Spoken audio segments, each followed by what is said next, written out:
Hello guys, എനിക്ക് ശ്രീ മഹാഭാഗവതം വായിക്കണമെന്ന് വളരെ വലിയ ആഗ്രഹം തോന്നി. അതുകൊണ്ട് ഇന്ന് മുതൽ ഞാൻ ഭാഗവതം വായിക്കാൻ തീരുമാനിച്ചിരിക്കുകയാണ്. ആദ്യം തന്നെ കിളിപ്പാട്ട് പ്രഥമസ്കന്ധം.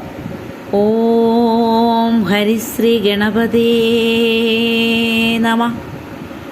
ആദിമൂലശ്രീ പരമാനന്ദ സ്വതയിൽ നിന്ന് ആദരാൽ ഉണർന്നിഴിഞ്ഞിഴിഞ്ഞോരമൃതവും പാനം ചെയ്തനുദിനമാനന്ദിച്ചലസാതെ മാനസപത്മത്തിങ്കൽ വാഴും പൈങ്കിളിപ്പെണ്ണേ,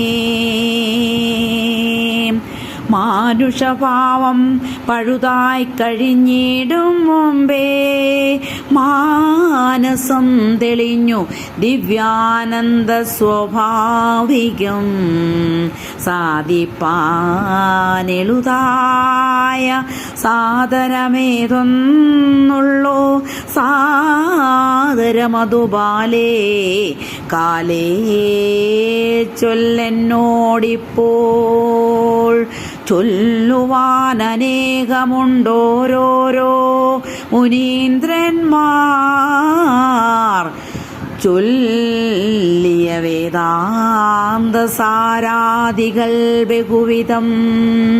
ചൊല്ലരുതവയൊന്നും നമുക്ക് പുരാണങ്ങൾ ചൊല്ലുകെന്നതും കേൾക്കെന്നുള്ളതും ചെയ്യാമല്ലോ. ചൊല്ലിഴും പുരാണങ്ങളുള്ളവയെല്ലാറ്റിലും നല്ലത് ഭാഗവതമെന്നല്ലോ ചൊല്ലിക്കേൾപ്പൂ. പത്മാദി പുരാണങ്ങളൊക്കെയും നന്നെങ്കിലും ആത്മതത്വത്തെ അറിഞ്ഞിടുവാനിതേ നല്ലോ. ഓരോരോ ശാസ്ത്രങ്ങളിൽ മോക്ഷമാർഗങ്ങൾ ചൊന്നതോരോന്നേ നിരൂപിച്ചാലെഴുതല്ലിത്രയൊന്നും.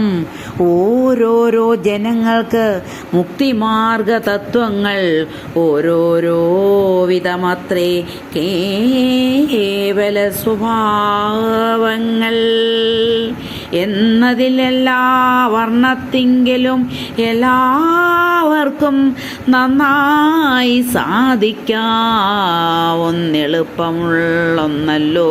എത്രയും എളുതായി മുക്തിയെ ലഭിക്കുന്ന ഭക്തിമാർഗത്തെ പ്രതിപാദിപ്പാൻ വേദവ്യാസൻ ഉത്തമ ശ്ലോക ചരിത്രങ്ങളും നാമങ്ങളും ഉത്തമധ്യാനങ്ങളും മിശ്രമായി വിശുദ്ധമായി ചമച്ചു ഭാഗവതമതിങ്കൽ നിരന്തരം രമിപ്പാനായിട്ടത്രേ